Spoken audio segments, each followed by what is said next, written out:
En pleine exploration autour des possibilités que peut offrir Spider-Man 4, surtout que maintenant on en sait plus sur le reste du planning du MCU avec l'arrivée de Avengers 5 Doomsday et le retour de Robert Downey Jr., voilà que viennent de s'ajouter des news qui vont nous permettre de mieux visualiser le tout. Finalement, Spider-Man 4 pourrait être bien plus important qu'on ne le pense pour la suite du MCU, alors si en plus le grand vilain de la saga porte le visage du mentor de Spidey, comment vous dire que le tout s'annonce fou en possibilités. Sortez vos costumes de super-héros, installez-vous confortablement et explosez le pouce bleu avec le gant de l'infini. Je suis HeroesF et aujourd'hui, on parle du nouveau film Spider-Man 4, mais aussi de son lien avec les films Avengers. Bon visionnage.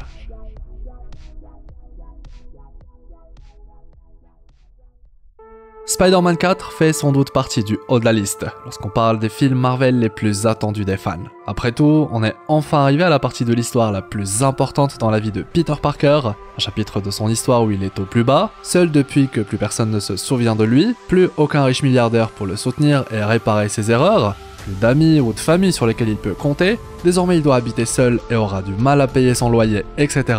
Mais surtout et avant tout, on est arrivé à un chapitre de son histoire où il a enfin compris que ses actions ont de réelles conséquences et qu'un grand pouvoir implique de grandes responsabilités. Maintenant, on peut le dire, toutes les cases ont été cochées. Imaginez alors ce que pourrait signifier l'arrivée de Venom dans la vie de Peter à cet instant précis, c'est en tout cas ce vers quoi se dirige la suite de l'histoire. Voilà. Ça, c'est ce que tease la fin du film Spider-Man 3 No Way Home, ainsi que sa scène post-crédit. Stimulant notre curiosité ainsi que notre imaginaire au maximum, nous hypons plus que jamais pour Spider-Man 4. Commençons. Premièrement, listons et analysons ensemble les récentes news concernant le projet, que ce soit de près ou de loin, avant d'explorer plus en détail ce que signifient certaines news et comment elles sont liées aux autres projets du MCU.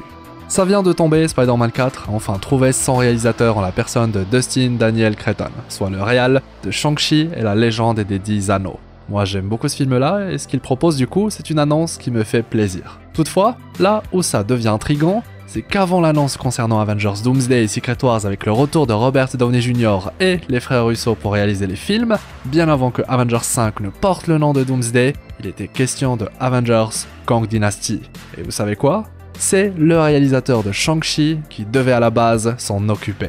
Ce qui me fait dire que Marvel Studios avec Kevin Feige ont fait confiance au réalisateur de Shang-Chi et ont aimé ses idées assez pour lui confier le film multivers par excellence. Kang Dynasty c'était l'avènement des Kang, les prémices de la grande guerre multiverselle, bref, voir ce réalisateur précis s'occuper du prochain film Spider-Man 4, je l'avoue, ça me fait dire que l'accord entre Marvel Studios et Sony s'est finalement porté sur un film axé multivers. On va y revenir plus loin.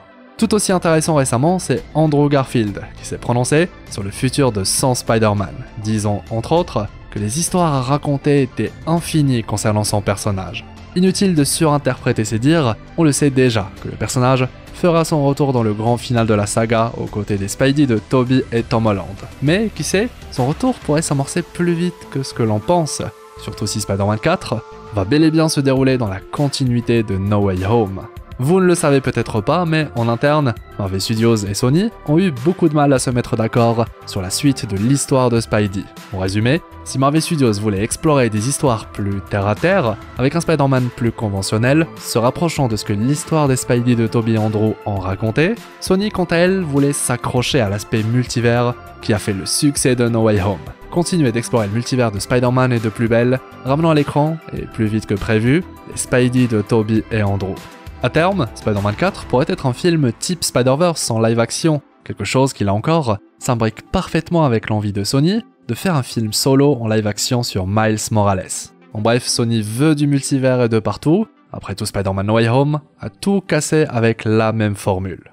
Les récentes infos indiquent alors que Marvel Studios et Sony auraient trouvé un terrain d'entente qui reste inconnu, mais au vu de ce qui se prépare avec Avengers Doomsday et Secret Wars, on peut facilement se tourner vers un film multivers avec ce Spider-Man 4. Surtout que sa date de sortie se placerait selon les estimations pile entre Avengers 5 et 6. Et avec cette information en tête, comment vous dire que le tout devient très vite intéressant. Souvenez-vous, entre Avengers 3 et 4, on avait eu le droit à la sortie de Ant-Man 2, un film qui se déroulait avant Avengers Infinity War mais dont le final se connecte directement à Avengers 4 pour préparer Endgame. Et si en réalité, c'était de cela qu'il s'agissait. un film Spider-Man 4 axé multivers qui sort entre les films Avengers, dont le final se connecte avec Avengers Doomsday et ce qu'il cause, de manière à ce que Spidey soit directement impliqué dans Secret Wars. Je ne sais pas vous, mais j'aime beaucoup l'idée, surtout au vu de l'importance qu'a pris Spider-Man depuis l'annonce du retour de Robert Downey Jr. Et oui, désormais, de par le lien entre Peter et Tony, et au vu du visage du grand vilain de la saga, inutile de vous faire un dessin concernant le lien évident qui va se créer entre Spider-Man et Doctor Doom dans le MCU, entre Peter et le vilain qui porte le visage de son mentor. À terme, l'intrigue pourrait même devenir plus intimiste, moins grandiose, propulsant Peter Parker en tant que grand héros de l'histoire, devant faire face au reflet de Tony Stark, nous proposant ainsi une intrigue similaire à ce que la saga Infinity nous avait présenté, avec le duel entre Tony et Thanos, créant même le parallèle entre les deux personnages. Quant à la partie de l'intrigue dite plus générale, on pourrait retrouver un semblant de la relation entre Thanos et Gamora au travers de celle entre Reed Richards et Victor Von Doom, une relation de longue date, plus complexe, amenant la fameuse rivalité des deux personnages sur grand écran. En somme, Spider-Man, Peter Parker, notre Spidey, il était initialement en dehors de l'équation. C'était un héros parmi plein d'autres. Mais maintenant que Robert Downey Jr. est de retour, l'importance de Spidey dans l'histoire a changé du tout au tout. Maintenant, il est directement connecté au grand vilain. Avant d'attaquer la partie concernant Venom, intéressons-nous rapidement à Spider-Man 4 dans sa globalité, ou comment traiter une nouvelle fois de multivers. On pourrait ainsi se demander après No Way Home, et puisque le film avait permis à d'autres Spidey de venir chez nous, et si maintenant il n'était peut-être pas temps pour notre Spidey d'aller chez les autres, ou mieux, et s'il était possible de fusionner les deux, de manière à ce que les trois Spidey se retrouvent une nouvelle fois dans le même endroit. Après tout, Avengers Doomsday pourrait en être capable, surtout si Spider-Man 4 se situe juste après. Une anomalie multiverselle aujourd'hui, c'est ce qu'il y a de plus facile à mettre en place. Ou alors, pourquoi ne pas nous montrer une incursion?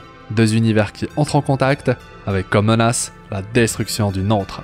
Pourquoi ne pas en faire l'une des conséquences de Avengers Doomsday, un film qui pourrait amorcer la succession d'incursions à travers tout le multivers, qui va former la grande guerre multiverselle, permettant à plusieurs films de se connecter directement à Secret Wars, et du coup, permettant dans ce cas-ci à plusieurs Spidey de se revoir. Vous vous en doutez, la possibilité de sortir un film Spider-Man entre les deux Avengers de la saga, c'est une occasion à ne surtout pas rater. Et ce, pour créer un lien direct entre Spider-Man 4 et la grande intrigue de la saga. Clairement, Spider-Man 4 profite d'une place de choix pour nous mener à Secret Wars, qui sait, à travers une scène post-crédit où notre univers, comme bien d'autres, a perdu. Tout le monde serait alors dans l'obligation de se réfugier dans le seul endroit encore debout, le fameux Void, le Battle World du MCU, une idée qui ne vient pas de nulle part, puisque c'est le film Deadpool et Wolverine qui l'a mis en place, lorsqu'il explique ce qu'est réellement cet endroit. Ce qui nous amène du coup, avant de clôturer, à parler du cas Venom. Une partie plutôt complexe mais nécessaire pour bien saisir les envies des créateurs et donc ce que cet aspect du film Spider-Man 4 pourrait aborder. Il s'agit sans doute de la partie la plus intéressante, tellement elle est riche en possibilités.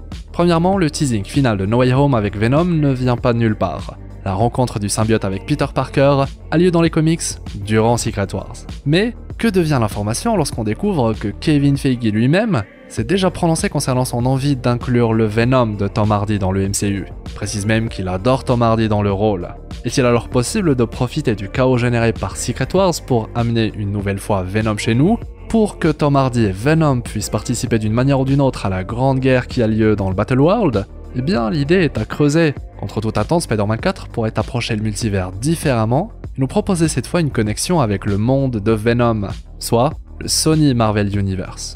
Vous ne le savez peut-être pas, mais à la base, au tout début, Spider-Man, notre Spidey, devait exister dans les deux univers. Il devait être l'unique personnage à posséder un pouvoir mystérieux, capable de le transporter entre le MCU et le Sony Universe. Et je ne l'invente pas, c'est le président de Sony lui-même qui avait partagé l'information. Couplé à ce qu'il se passe récemment, comment ne pas y voir un complot de grande envergure? Je rappelle que l'univers de Sony n'a toujours pas eu de Spider-Man, et que, figurez-vous, l'un des récents films du Sony Universe a tenté d'incorporer notre Spidey, mais l'a finalement coupé au montage. Le concept art, lui, existe, Spidey devait apparaître brièvement dans Madame Web, vous ne rêvez pas, une idée qui du coup a été écartée. C'était un petit peu pareil que pour le dessin de Spidey dans le film Morbius. À croire qu'ils veulent tout connecter, mais que ça coince au dernier moment. Maintenant, sur une note plus axée théorie, et si l'incursion que pourrait présenter Spider-Man 4 était en lien avec l'univers de Venom? Après tout, nos deux univers ont bel et bien été en contact et encore aujourd'hui, à en croire la scène post-crédit de No Way Home, une partie de Venom est toujours présente chez nous. Qui sait, de quoi alimenter la fameuse incursion. L'idée est folle, surtout puisqu'elle incorpore l'univers de Venom, mais qui sait, Marvel Studios et Sony ont fini par se mettre d'accord, alors tout est possible. En tout cas, eux le savent que nous, fans, on attend la rencontre de Peter et du symbiote avec grande impatience, et forcément ils vont en jouer. Ou alors Spider-Man 4 est vraiment plus grand, plus ambitieux, amenant le retour des Spidey, la présence de Venom et Eddie Brock joué par Tom Hardy, etc. Bref, tout utilisé, puis tout envoyé à Avengers Secret Wars. Tout est possible. Petite parenthèse, on a déjà débunk la scène du bar avec les restes de Venom dans le trailer de Venom 3 sur la chaîne, et clairement, tant que le film n'est pas sorti, il sera difficile pour nous de savoir le pourquoi du comment. Pour l'instant, la partie de Venom vue à la fin de No Way Home est bien dans l'univers principal du MCU, mais on en reparlera une fois que Venom 3 sera disponible. Voilà. D'ici là, comme on l'a vu, les possibilités sont aussi nombreuses que variées, et personnellement, je suis carrément hypé pour ce film Spider-Man 4. Hâte d'avoir vos retours, votre avis sur tout ça, vos idées, vos théories, discutons de tout ça dans la joie et la bonne humeur, et j'espère que la vidéo d'aujourd'hui vous aura plu. Je compte sur vous pour le pouce en l'air, le fameux pouce bleu avec le gant de l'infini, ça m'aide beaucoup et m'encourage à vous faire plein de belles vidéos. D'après les légendes, on obtient un pouvoir cosmique en cliquant dessus. Et bien sûr, si c'est votre première fois sur la chaîne ou si ce n'est toujours pas fait, abonnez-vous, un petit clic pour faire partie de l'équipage des explorateurs d'univers. Par ici, vous trouverez une vidéo à l'importance capitale, puisque nécessaire pour mieux comprendre les prochaines explorations sur le thème des 4 Fantastiques et Galactus, une vidéo à ne surtout pas rater. Quant à moi, eh bien, je vous souhaite une agréable journée ou soirée. C'était Hirosef, votre explorateur d'univers préféré, pour vous servir.